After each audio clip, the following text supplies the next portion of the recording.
Olá, você que nos acompanha a partir deste momento ao vivo pelo programa Ponto a Ponto, diretamente aqui de Brasília, dos estúdios do PT na Câmara.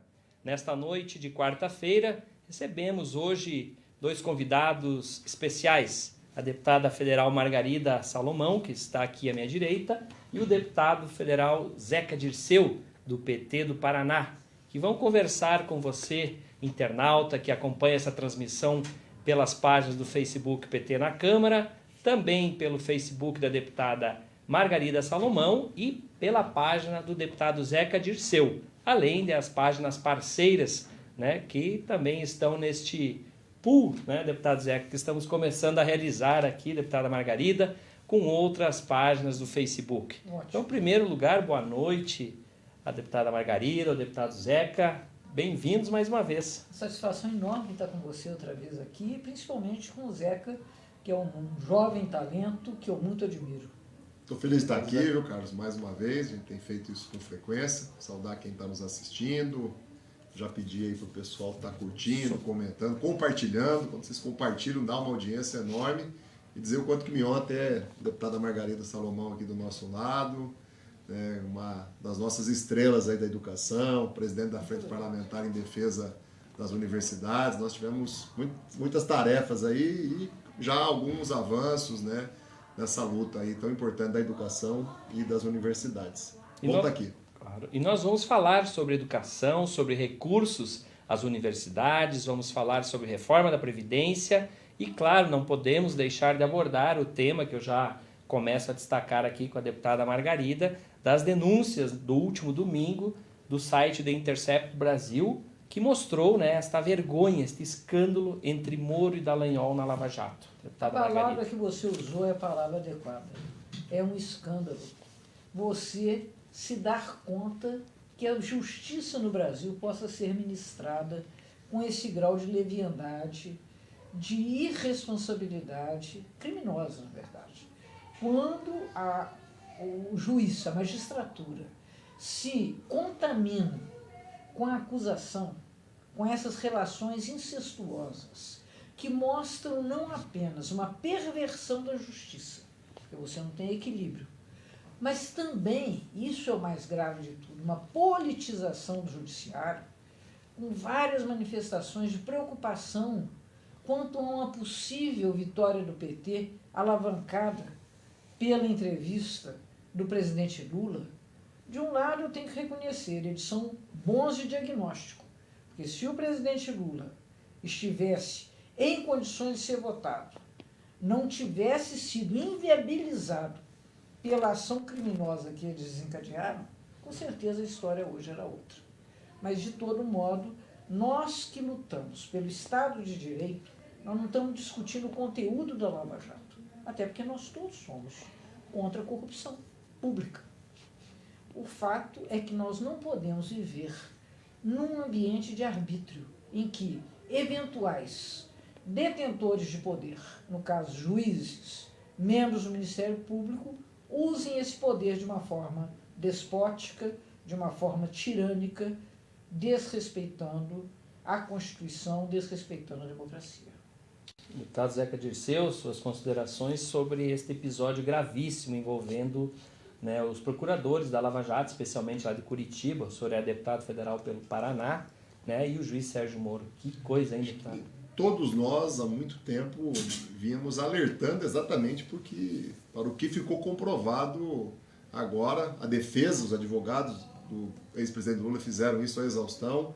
O próprio Lula, em um dos depoimentos mais brilhantes, né, frente a frente com o Sérgio Moro, já dava sinais, fazia revelações nesse sentido, que havia uma trama, uma armação, né, a justiça não estava funcionando de maneira equilibrada, de maneira imparcial. O que ficou evidente agora é que o Brasil é o único país do mundo que funcionou durante esse período sobre 2 códigos penais diferentes, sobre 2 estatutos da magistratura diferentes. O que nós já conhecíamos e um que é exclusivo para o Moro, um que é exclusivo para a Lava Jato, onde na cabeça deles é natural, e eles têm repetido isso agora, o que é mais absurdo, é natural que o juiz auxilie uma acusação e depois ele vai ter que julgar. Eu publiquei, viu, Margarida, eu achei na internet um vídeo fantástico de um jogo de futebol, um país aí do exterior, que não sei por que de uma hora para outra a bola passa perto do juiz, o juiz chuta a bola e faz o gol.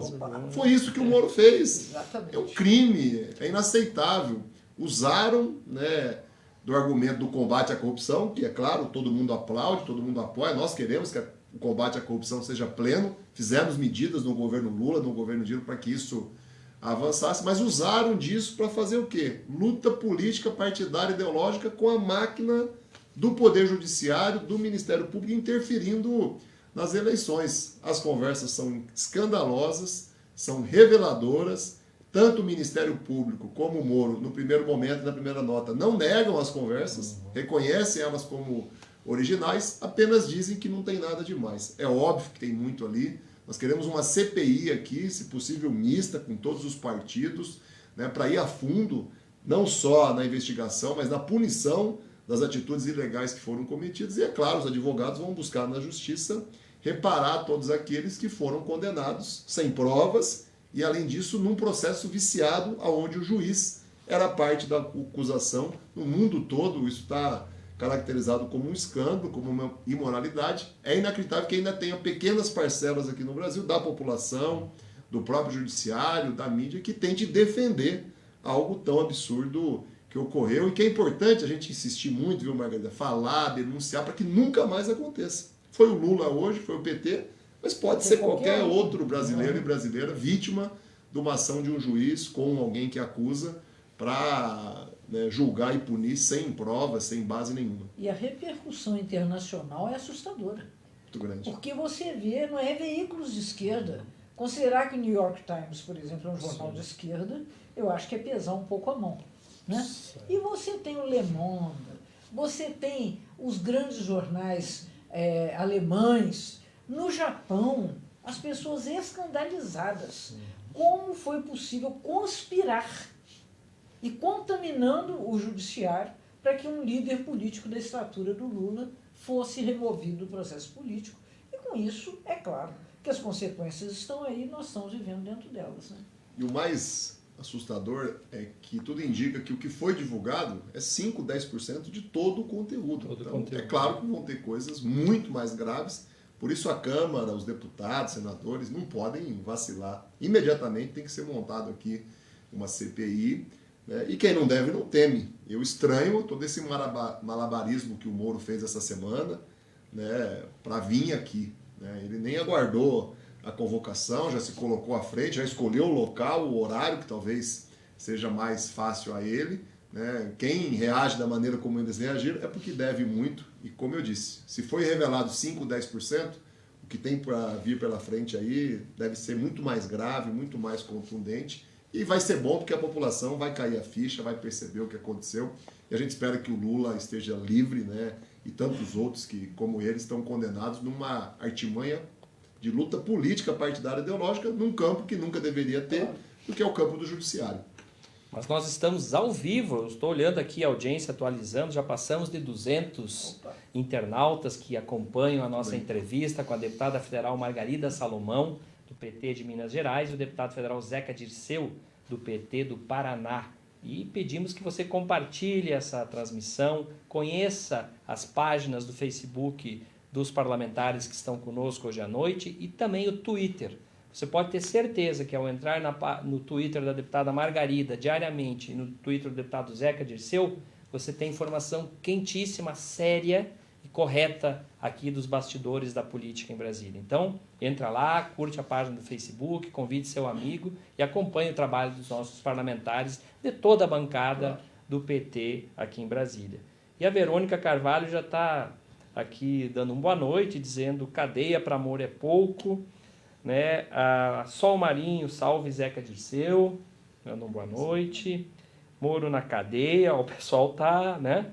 Maria Sobreira dando uma boa noite para todos. Daqui a pouco o pessoal vai dizer de onde está falando também, de onde está teclando, para que a gente cite aqui, na medida do possível, né? Vários. João Batista, Luizinho Souza, fora Globo, fora Moro, e aí vai. O pessoal está entusiasmado, né? Vamos compartilhar essa transmissão. Mas tem assunto importante aqui para tratar ainda sobre educação, né, deputado Zeca Dirceu?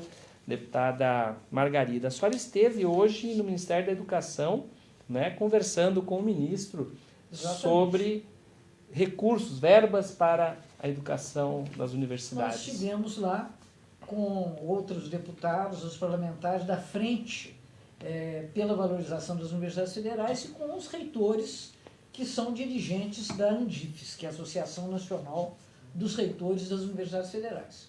E fomos lá exatamente para ratificar com o ministro Weintraub a grande vitória que ontem nós obtivemos. Ontem, a oposição, o PT particularmente, jogou de forma magistral.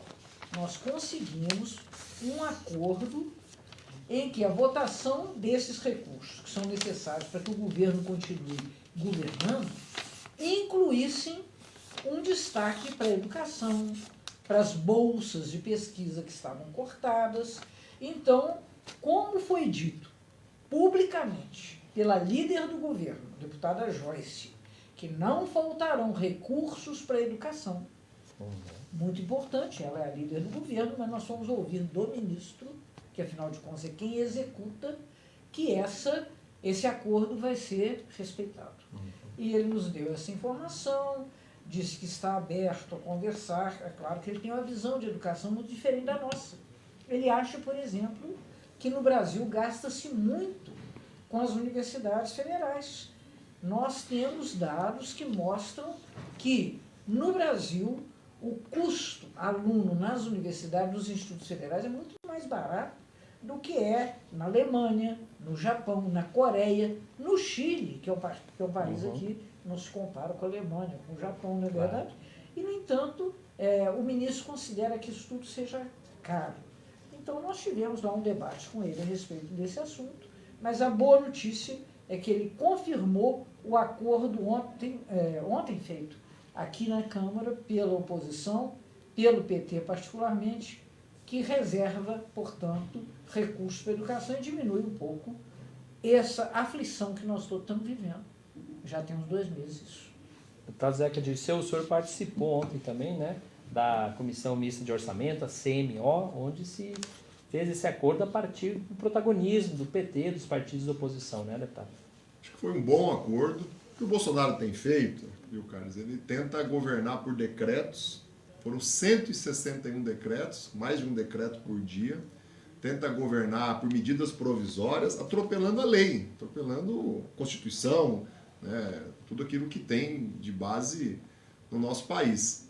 E tentou fazer isso também agora na CMO, com chantagem, ameaças, né, tentando impor a aprovação de um crédito extraordinário, né, de uma possibilidade de emissão de títulos para ter recursos para pagar despesas do dia a dia. Né? Nós queríamos muito mais. Né? A nossa proposta era que fosse recomposta de maneira plena todo o orçamento da educação, das universidades, dos institutos.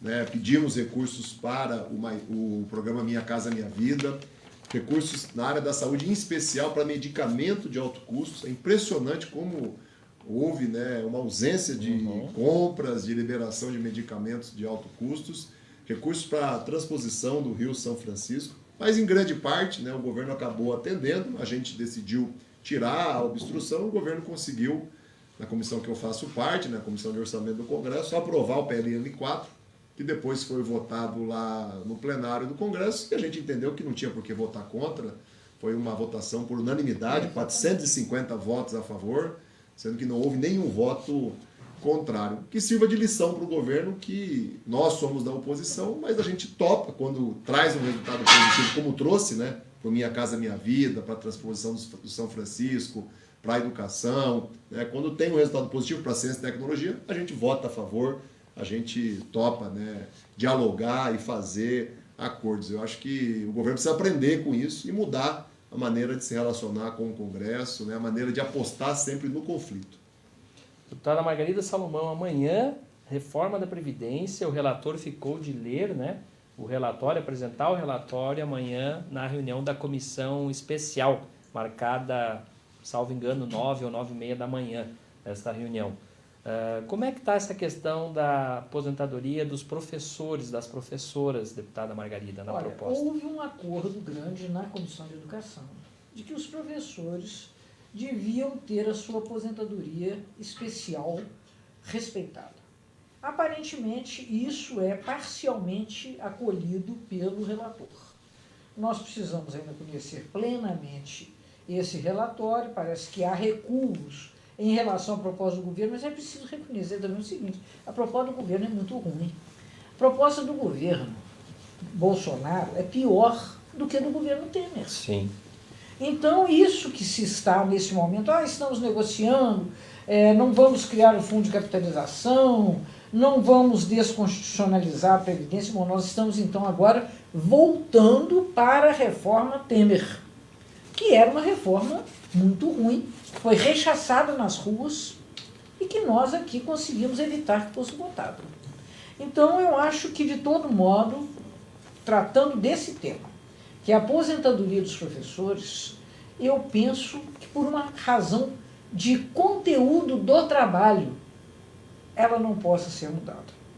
Trabalho docente, especialmente na educação básica, é diferente da educação universitária.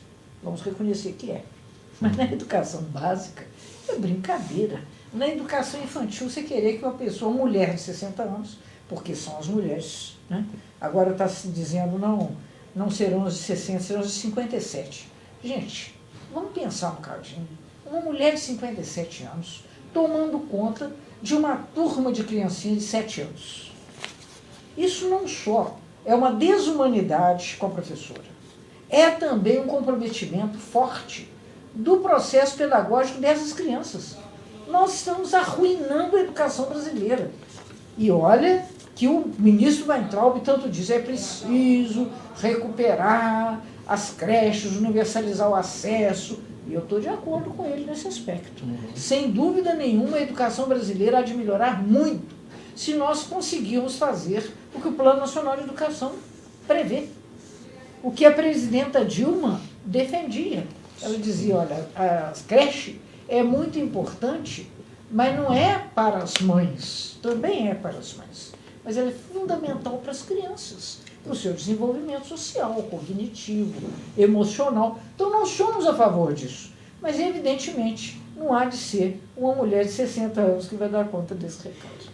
Nós estamos ao vivo conversando com os deputados federais Margarida Salomão, PT Minas Gerais, e o deputado federal Zeca Dirceu, do PT do Paraná. Compartilhe essa transmissão, convide seus amigos para conhecer as páginas também dos deputados que fazem parte aqui da bancada do PT na Câmara. Deputado, amanhã tem um lançamento também que o senhor propôs da Frente Parlamentar por mais cursos de medicina no país, né? Explica um pouco para o nosso internauta a importância dessa frente.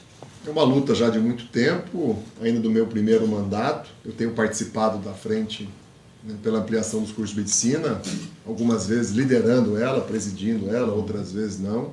Nós conseguimos, no governo da presidenta Dilma, né, desobstruir essa pauta, né? Havia quase que uma proibição no Brasil de se criar novos cursos de medicina, uma tarefa que não foi vencida no governo Lula, mas nós conseguimos vencer ali no primeiro governo da presidenta Dilma. 39 regiões diferentes do Brasil, né, tiveram autorização para a criação de novos cursos de medicina em instituições privadas. Nós conseguimos induzir muitas instituições públicas a criar também, que é o mais importante, né, curso de medicina público, gratuito, de alta qualidade. E depois, com o Temer, isso caminhou um pouco, depois foi paralisado, suspenderam um edital que estava já direcionado ao Norte e Nordeste. O governo Bolsonaro não tomou nenhuma atitude para fazer isso caminhar. A gente entendeu que a frente precisa estar composta, ativa. Nós vamos lançar ela, né, iniciá-la oficialmente amanhã às 8h30, e às 9h30 a gente já tem uma audiência pública mais específica sobre o Mais Médicos, que está vivendo um caos. É triste ver como o Mais Médico foi destruído ainda antes da posse de Bolsonaro, naqueles ataques, agressões aos médicos cubanos, e depois o quanto que o Mais Médico foi sustentado por mentiras.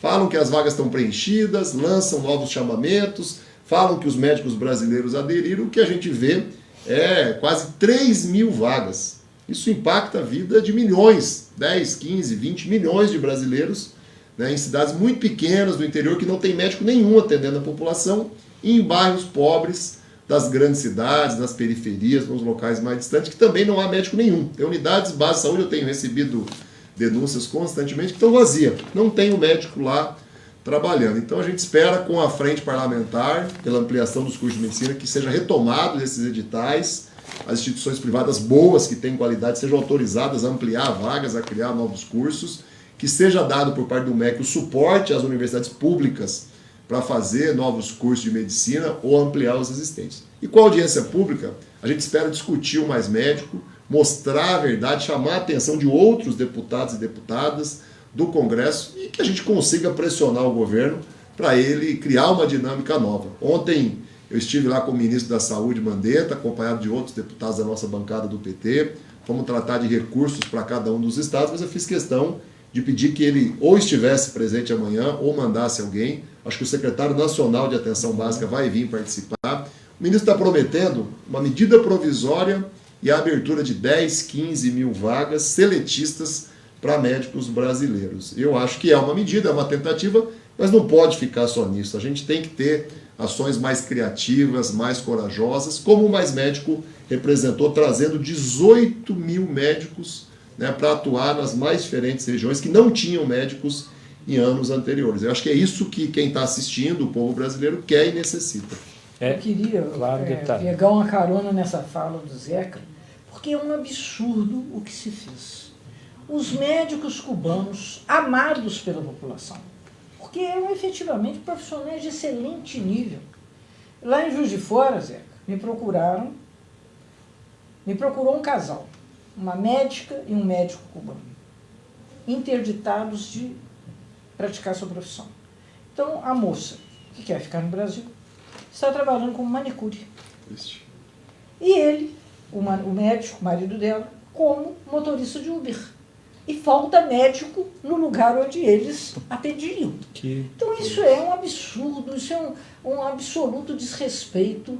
Acho que nós temos que formar mais médicos no Brasil, enquanto não tivermos, traremos de fora.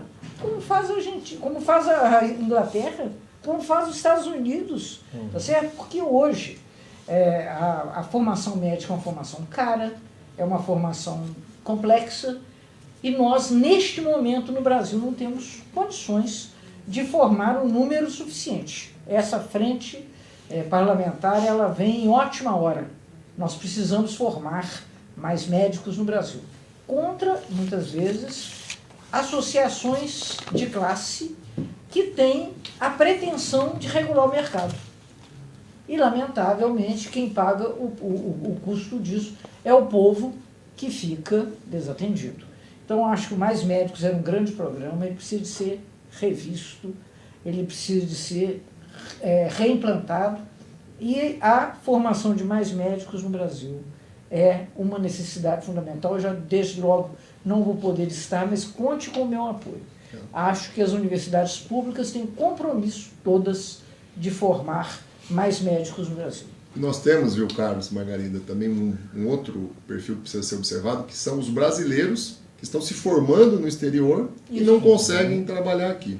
Eu moro ali na divisa com a Argentina e com o Paraguai, no Paraná, né? É impressionante. Em algumas cidades já tem 300, 400, 500 brasileiros em universidades, né, do Paraguai e da Argentina fazendo medicina. Inclusive estão indo para outros países pelo mundo afora estudar, ficam 5, 6 anos, né, e não conseguem depois ter nenhum tipo de abertura, de revalidação ou de aprimoramento. Eu acho que no mundo todo tem universidades boas e tem universidades ruins. Né? A gente precisa saber aproveitar isso. Né? Como é que qualifica melhor, como é que capacita aqueles que não tiveram numa universidade tão boa e como é que aproveita, e tem casos, aqueles que se estudaram em universidades top do mundo e não conseguem, não só em medicina, acontece em vários outros cursos, né, de o brasileiro, muitas vezes por falta de vagas, oportunidade aqui, estudar no exterior e depois querer exercer uma profissão que a gente precisa, que não é só médico, a gente às vezes tem falta de engenheiro, tem falta de outras profissões, então a gente vai também tratar um pouco dessa questão do revalida, ou um outro formato que possa ser feito, que garanta qualidade, segurança, é claro, quem vai ser atendido, mas que os brasileiros que se formaram no exterior ou que vão se formar possam estar aqui, sem perder o foco. O foco é universidade pública, estadual e federal, criar curso de medicina, ter suporte para isso. O foco é autorizar as instituições privadas, que são boas de qualidade, têm estrutura, né, já na área da saúde, para criar os cursos, né? E, é claro, o governo criar uma dinâmica nova, uma regulação nova do Mais Médicos, para ele voltar a ser tão forte e tão eficiente e barato. O programa Mais Médico é um programa barato. Inclusive, o próprio governo reconhece isso de uma maneira atravessada, né? Criticando que se pagava muito pouco para os cubanos, mas era um programa super barato e que dava certo. Eu fui prefeito, a Margarida lembrou bem, a população era apaixonada pelos médicos cubanos. Nossa, porque eles foram preparados para fazer a atenção básica, o médico da família, que nem sempre os nossos médicos querem ou estão dispostos a fazer. Né? E muitas vezes ficam concentrados nos grandes centros, nas cidades mais ricas, com maior estrutura. A gente respeita a vontade de cada médico brasileiro. Agora, para a população, a gente tem que dar uma alternativa, uma opção. Então, amanhã, o lançamento da frente às 8h30 e a audiência pública, que é uma parceria com a Comissão de Educação e a de Seguridade Social e Família. O deputado Alexandre Padilha foi ministro da Saúde, teve papel decisivo no Mais Médico, vai estar junto com a gente nessa audiência pública. E esse assunto, né, deputada Margarida, deputado Zeca, ele é tão relevante que as pessoas começam a comentar e eu preciso ler aqui 2 comentários. Ótimo. A Elza Mecenas diz que a saúde está um caos e o povo brasileiro está sofrendo. A Silvia Montege Varela diz o seguinte: a elitização dos cursos de medicina inviabilizam a presença de médicos nos lugares mais distantes. Não adianta somente aumentar cursos sem que esses profissionais estejam no interior e lugares longínquos. Né? Olha que oportuna consideração, né? Enfim, aí a Ianira Ribeiro também diz que as políticas voltadas para a saúde também estão um caos. Vidas estão morrendo devido à mudança nas políticas para a saúde. Deputados cobrem de Bolsonaro e de Guedes. Muito obrigado. E, enfim, e aí outros comentários também, né, que a gente quer agradecer. Né? A pessoa não pode, por exemplo, a educação é muito ruim quando você tem um adiamento de investimentos. Mas no caso da saúde, é uma questão de vida ou morte, literalmente. Né? Então, nós não podemos absolutamente fechar os olhos para essa realidade. Né? Um outro tema que eu gostaria de abordar aqui com a deputada Margarida Salomão, do PT de Minas Gerais, e o deputado federal Zeca Dirceu, do PT do Paraná, para você que está começando a assistir essa transmissão ao vivo pelo Facebook PT na Câmara, também pelas páginas aqui dos nossos parlamentares, né, é que hoje Bolsonaro sofreu 2 derrotas, mas o povo brasileiro conquistou 2 vitórias, que o que interessa para nós, né, é o povo brasileiro. Uma no STF, os conselhos de participação social, de participação popular, o STF, que o Bolsonaro tinha praticamente extinguido, né, esses conselhos. Isso. E hoje o STF deu um basta nisso, deputado. Veja só, uma manifestação clara do problema que o Zeca mencionou agora mesmo. Veja só, ele quer legislar ou governar por decreto, na pancada. Na pancada. Esses conselhos que ele extinguiu tinham sido criados por lei. Extingui-los seria uma estupidez. Mas se é o caso, isso também teria que acontecer com o endosso do parlamento. Então ele está tomando uma série de decisões absolutamente mal pensadas. Uma das mais escandalosas também é essa da cadeirinha, né? Sim. CNH. Um negócio inacreditável. Se pensar no Brasil do jeito que está, com 14 milhões de pessoas desempregadas, 5 milhões desalentadas, 28 milhões subutilizados, a economia estagnada, os próprios economistas, os financistas, o sistema financeiro, que apoiou o Bolsonaro, desalentados com ele, porque ele não faz nada para melhorar a economia. Vem este homem à Câmara a pé, como se fosse a chegada de um herói, uma coisa dessa, e traz como proposta tirar a cadeirinha das crianças. Então isso é uma coisa maluca. Por quê? Eu já escutei colegas dizendo, não, mas nós que somos pais e mães responsáveis, usaremos a cadeirinha. Não precisa o Estado interferir nisso. Também não deveria interferir, então, no uso de drogas. Né? Exato. As pessoas devem também ter responsabilidade para saber que substâncias consomem. Né? Isso é absolutamente insustentável, mas nós estamos vivendo nisso. Então, muito bem que o STF, de uma forma cabal, mandou esse recado. Espero que seja compreendido. O que se determina, o que se constrói por lei, para ser desfeito precisa de lei. Né?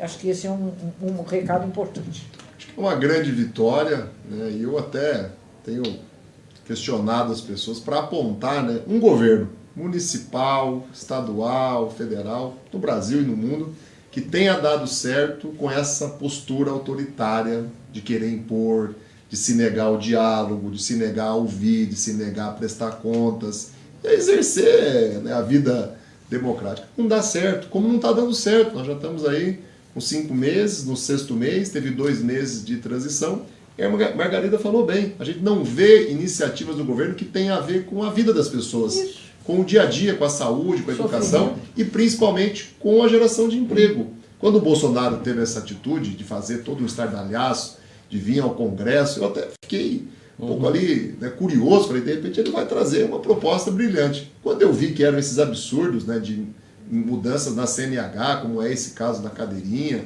né, eu fui lá no plenário e desafiei ele. Peguei o microfone e falei que eu quero ver o dia que ele vai cruzar a rua, seja com batedores, com carro ou a pé, e vai apresentar uma proposta para gerar emprego, para melhorar salário, para diminuir o custo do crédito, que é muito alto no Brasil, para tirar a concentração bancária, que é absurda. A população, o pequeno empresário, o agricultor, fica refém de 2, 3 bancos. Né? Que dia que ele vai apresentar uma proposta? Não apresentou na campanha, não construiu nada na transição, gastou dinheiro, tinha pessoas nomeadas, cargos, uma estrutura montada de 2 meses da transição, e nós já estamos indo para o 6º mês, e não acontecem ações de iniciativa do governo positiva. As iniciativas que têm a ver com a vida são essas que a gente está tendo que puxar aqui.